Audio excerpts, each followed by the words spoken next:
Twitter और सरकार के बीच की खींचतान के बीच अब खबर आई है कि ट्विटर इंडिया के शिकायत अधिकारी धर्मेंद्र चतुर ने रविवार को अपने पद से इस्तीफा दे दिया।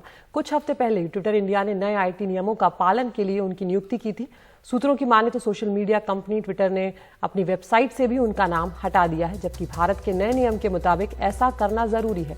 शिकायत अधिकारी का इस्तीफा ऐसे वक्त में आया है जब नए आईटी नियमों को लेकर ट्विटर और भारत सरकार के बीच विवाद चल रहा है। 25 मई से लागू हुए नए आईटी नियम के अनुसार सोशल मीडिया कंपनियों को यूजर्स या पीड़ित की शिकायत का समाधान करने के लिए एक शिकायत निवारण तंत्र स्थापित करना जरूरी है। और आज सुबह करीब 7 बजे दिल्ली के एम्स अस्पताल के इमरजेंसी के पास ग्राउंड फ्लोर के स्टोर रूम में आग लग गई। आग लगने के बाद मौके पर दमकल की 7 गाड़ियां पहुंची और आग पर काबू पाया गया। इस दौरान आग लगने वाली जगह से सभी मरीजों और दूसरे लोगों को सुरक्षित बाहर निकाल लिया गया, लेकिन कुछ वक्त के लिए काफी अफरा तफरी का माहौल रहा। आग की घटना के कुछ देर बाद इमरजेंसी बाधित हुई थी, जिसे फिर से पूरी तरह से बहाल भी कर दिया गया है और अभी आग लगने के कारणों का पता लगाने की कोशिश की जा रही है।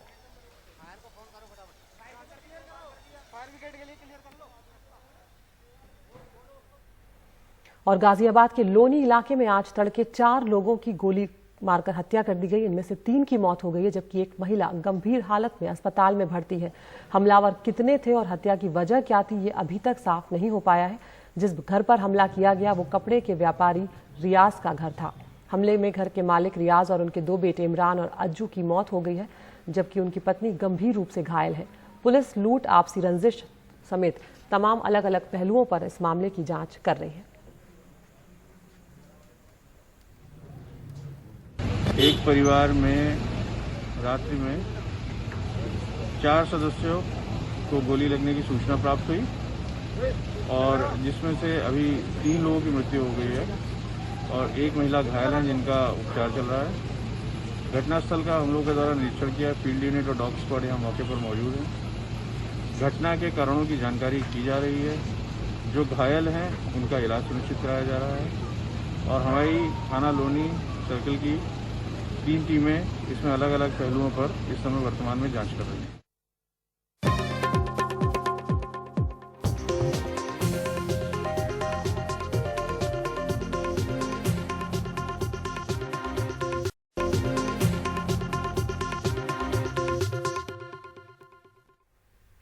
राजधानी दिल्ली में कोरोना के मामले लगातार कम हो रहे हैं। एक हफ्ते में कल तीसरी बार 100 से कम मामले आए हैं। 24 घंटों में यहां 89 नए केस आए और 4 मरीजों की जान गई। एक्टिव मरीजों की संख्या अब 1568 हो गई है।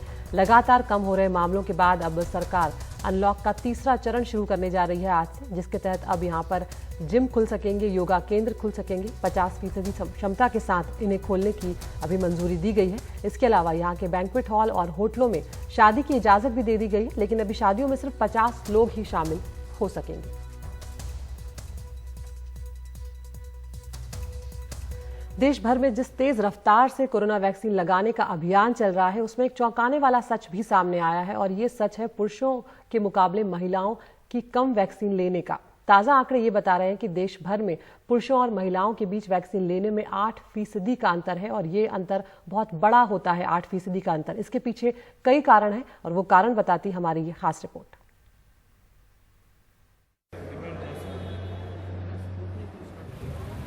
भारत में कोरोना टीकाकरण ने अब रफ्तार पकड़ ली है।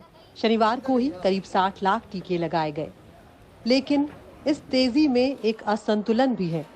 जितने लोगों ने अभी तक टीका लगवाया उनमें 54% पुरुष हैं, जबकि महिलाएं 46% हैं। 8% का ये अंतर काफी बड़ा है। हालांकि इस असंतुलन की मुख्य वजह है सही जानकारी का ना पहुंचना और टीकाकरण केंद्रों तक महिलाओं की पहुंच कम होना। 40 साल की सरोज दक्षिण पश्चिम दिल्ली के मुनिरका की जुग्गी बस्ती में अपने पति और 4 बच्चों के साथ रहती हैं। उनके पति सिक्योरिटी गार्ड का काम करते हैं। डर लगता है इससे मैम कि सब बोलते हैं कि निमोनिया हो जाती है और बुखार भी आ जाती है। डर लगती है कि मुझे कुछ हो जाएगा तो 4 बच्चे कौन देखेगा, इसलिए डर लग रही है, तो इसलिए हम नहीं लगवा रहे हैं। अच्छा, सरकार की तरफ से कोई आशा वर्कर, कोई स्वास्थ्य कर्मचारी यहाँ पर आया आपको घर में बताने की टीका लगवाने के बारे में? नहीं, कोई नहीं आया। तो अब मैं ट्राई कर रही हूँ तो अभी हो नहीं रहा है। जहाँ जा रही हूँ तो कह रहे वैक्सीन नहीं है, या तो फिर आप प्राइवेट हॉस्पिटलों में लगा के जाके पेमेंट करके करवा सकते हैं। इस कोविड समय में हम एक तो बसें में इजीली सीटें नहीं मिल रही हैं और ऑटो का किराया बहुत ज़्यादा हो जाएगा। अगर हम अशोक विहार मयूर विहार हम जाके करवा भी लेते हैं, वहाँ तो लॉट खाली है पर हम जाने में दिक्कत है हमें वहाँ। टीकाकरण के मामले में पुरुषों और महिलाओं के बीच का ये अंतर सबसे ज्यादा दिल्ली और उत्तर प्रदेश में है, जहां टीका लगवाने वालों में 58% पुरुष हैं और 42% महिलाएं। सिर्फ 4 राज्य आंध्र प्रदेश, केरल, छत्तीसगढ़ और हिमाचल प्रदेश ऐसे हैं जहां टीका लगवाने वाली महिलाओं की तादाद या तो पुरुषों से ज्यादा है या फिर बराबर। ये बैलेंस जो है, इम्बैलेंस है जो थोड़ा सा, इसको ठीक करना होगा।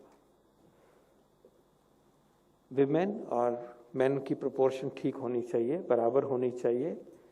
और जहाँ जहाँ भी ये इम्बैलेंस है इसको हमने मिलकर ठीक करना है। हमें महिलाओं को आगे लाना है वैक्सीनेशन के लिए। हमें देखना होगा कि कैसे आशा कार्यकर्ता घर घर जाकर इन महिलाओं से जुड़ेंगी और टीकाकरण से जुड़े भ्रमों को दूर करेंगी। महिलाओं तक पहुंच को और बेहतर करना होगा। सरकार ने ये घोषणा की थी कि इस देश की पूरी अडल्ट पॉपुलेशन जो कि तकरीबन 108 करोड़ की आबादी है, उसका टीकाकरण इस साल के अंत तक कर दिया जाएगा। पर सरकार को ये सुनिश्चित करना होगा कि भारत की महिलाओं को भी इस मिशन में पूरी भागीदारी मिले। नई दिल्ली से कैमरा पर्सन गौरी प्रसाद के साथ सुकीर्ति द्विवेदी, एनडीटीवी इंडिया के लिए।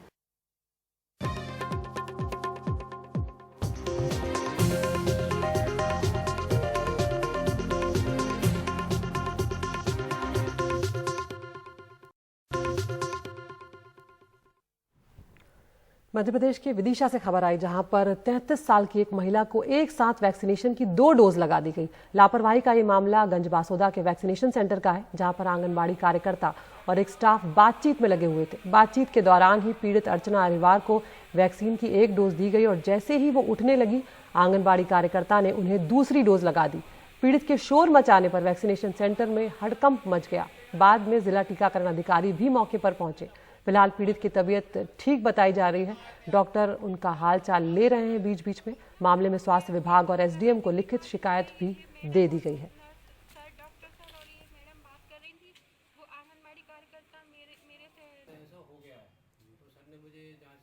ये 1 डोज लगाने के बाद इन्होंने ये मैडम और वो नर्स सर, डॉक्टर सर और ये मैडम बात कर रही थी। वो आंगनबाड़ी कार्यकर्ता मेरे से नंबर लिखवा रही थी, तो मैं लिखवा रही थी, तो उन्होंने ना देखा ना कुछ करा और बस डबल से डोज लगा दिया। 1 लगा दिया और बोल रही कि आपकी गलती है, आप उठी क्यों थी। वो दोनों बात करने में मग्न थे। नहीं, पहले तो ये देखना पड़ेगा कि 2 डोज लगे हैं कि नहीं, मुझे पता नहीं है ना, मैं इसको पता करने आया हूँ।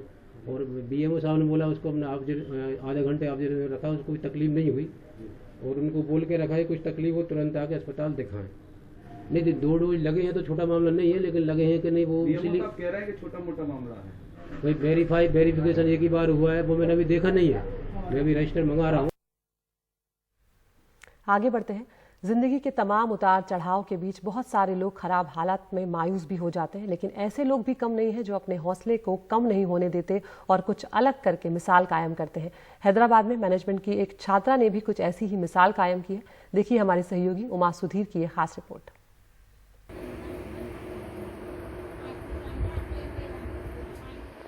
उन्नीस साल की रचना होटल मैनेजमेंट की फर्स्ट ईयर की छात्रा है।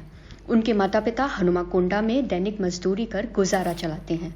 पिछले नवंबर में काम की तलाश में रचना अपने घर से 150 किलोमीटर दूर हैदराबाद आई, ताकि माता पिता का आर्थिक सहारा बन सकें और पढ़ाई का अपना सपना भी पूरा कर सकें।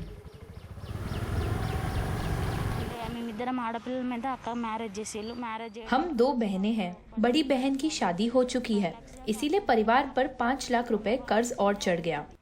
उसे चुकाना माता पिता के लिए बहुत भारी हो गया है।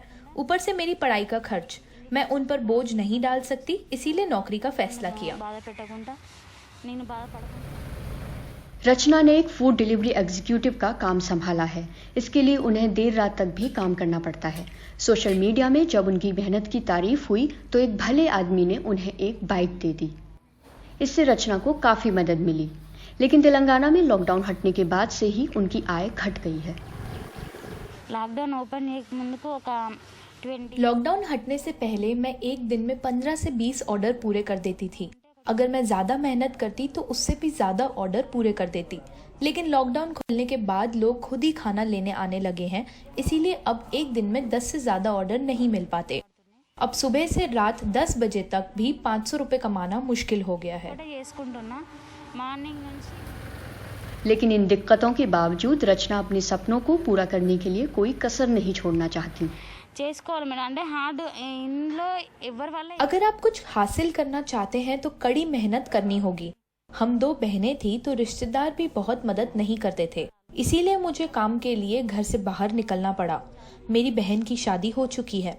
मैं कोई अच्छी नौकरी कर माता पिता की देखभाल करना चाहती हूँ और बताना चाहती हूँ कि लड़कियाँ क्या कर सकती हैं। इस बीच जोमेटो, जहां रचना काम करती हैं, उसने ऐलान किया कि इस साल के आखिर तक उनकी फूड डिलीवरी टीम में 10% तादाद महिलाओं की होगी। इसके लिए जोमेटो महिला कर्मचारियों के हितों को ध्यान में रखकर अपने दफ्तरों को तैयार कर रहा है। हैदराबाद में कैमरा पर्सन नागराजू के साथ उमा सुधीर की report, NDTV India. Bahujan Samaj party की अध्यक्ष मायावती ने 2022 का उत्तर प्रदेश विधानसभा चुनाव अकेले लड़ने का ऐलान किया है। उन्होंने कहा कि ओवैसी की पार्टी AIMIM के साथ गठबंधन की खबरें पूरी तरह बेबुनियाद है। मायावती के मुताबिक पंजाब को छोड़कर यूपी और उत्तराखंड में BSP किसी के साथ गठबंधन नहीं करेगी। और असदुद्दीन ओवैसी ने उत्तर प्रदेश विधानसभा चुनाव लड़ने का ऐलान किया है। उनकी पार्टी AIMIM उत्तर प्रदेश में 100 सीटों पर चुनाव लड़ेगी। ओवैसी ने कल कहा कि उम्मीदवारों को चुनने का काम शुरू हो चुका है और वो सिर्फ भागीदारी संकल्प मोर्चा के साथ है। किसी और पार्टी या चुनाव या संगठन के सिलसिले में कोई बातचीत फिलहाल नहीं हुई है। हमारा तो अभी तक हम तो राजभर साहब के साथ हैं भागीदारी संकल्प मोर्चा के तहत, और हमारे पार्टी के यूपी के प्रेसिडेंट ने इस बात का ऐलान भी किया कि हम MIM पार्टी आने वाले 2022 के असम्बली चुनाव में हम 100 असम्बली सीट पर इंतखाबात में हिस्सा लेंगे। हमने लोगों से एप्लीकेशन लेना भी शुरू कर दिया। शौकत साहब गांव-गांव, ज़िले-ज़िले, कॉन्स्टिट्यूंसी में फिर रहे हैं। अच्छा, इस तस्ली नाम लेके और इसको क्लियरिफाई करना, उसको आप देखते हैं कि एक कोई मैसेज देने की बात हो? नहीं, हमारा नाम तो कोई भी ले सकता है ना, कोई हमारा नाम लेने पर तो कोई पाबंदी नहीं है भारत में। इंदौर जिले के मानपुर में 12 साल की छात्रा के साथ अश्लील हरकत करने वाले शिक्षक की गांव वालों ने जमकर पिटाई कर दी। इसके बाद आधा सिर मुंडवाकर उसका मुंह भी काला कर जुलूस निकाला गया। आरोपी RS स्कूल का संचालक और टीचर है। पुलिस ने आरोपी के खिलाफ छेड़छाड़ और पॉक्सो एक्ट के तहत कार्रवाई करते हुए गिरफ्तारी की है।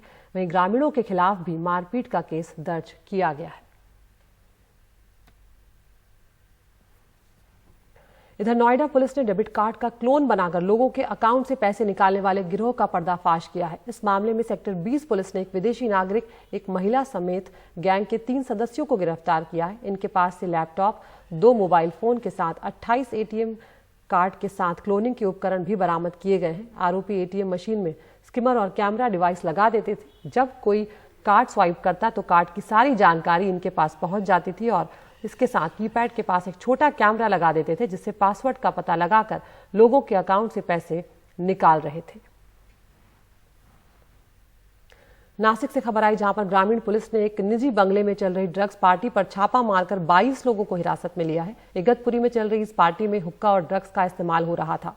नासिक ग्रामीण पुलिस के मुताबिक हिरासत में लिए गए लोगों में से 10 लड़के और 12 लड़कियां हैं। इनमें से 6 लड़कियां फिल्मों से जुड़ी हुई हैं, जबकि एक बिग बॉस की प्रतियोगी भी रह चुकी हैं।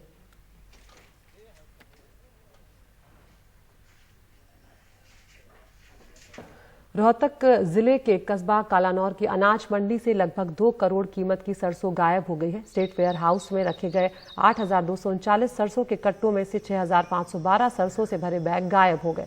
जिस कर्मचारी पर वेयर हाउस की सुरक्षा का जिम्मा था, वो भी पिछले कुछ दिनों से लापता बताया जा रहा है। जांच अधिकारी के मुताबिक स्टेट वेयर हाउस प्रबंधक राजेश ग्रेवाल पर शक जाहिर करते हुए शिकायत दर्ज की गई है। पुलिस मामले में फिलहाल जांच कर रही है। और गुड मॉर्निंग इंडिया में अब वक्त हो गया है टॉप न्यूज का। एनडीटीवी इंडिया आप यूट्यूब पर भी देख सकते हैं। रोज हम आपको 5 खबरें दिखाते हैं, जिसमें से आप चुन सकते हैं अपनी पसंद की खबर। तो आज पहली खबर है, जम्मू एयरबेस पर ड्रोन हमला हुआ है।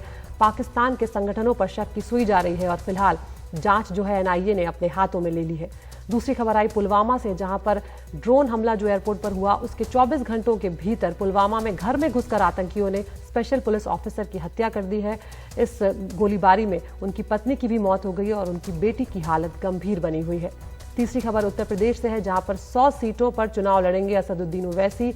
समाजवादी पार्टी बसपा के वोट बैंक में सेंध लगेगी या नहीं, इस पर अभी सवाल बना हुआ है। चौथी खबर मध्य प्रदेश से आई, जहां पर पलक झपकते ही महिला को दूसरा टीका भी एक साथ ही लगा दिया गया। बातचीत में मशगूल टीकाकरण कर्मचारी की बड़ी लापरवाही का ये मामला गंज बासौदा का है।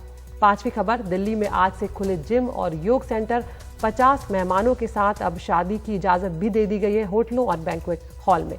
तो इन 5 खबरों में से कौन सी खबर आप देखना चाहते हैं, हमारे YouTube चैनल पर जाकर इस पोल में हिस्सा लें।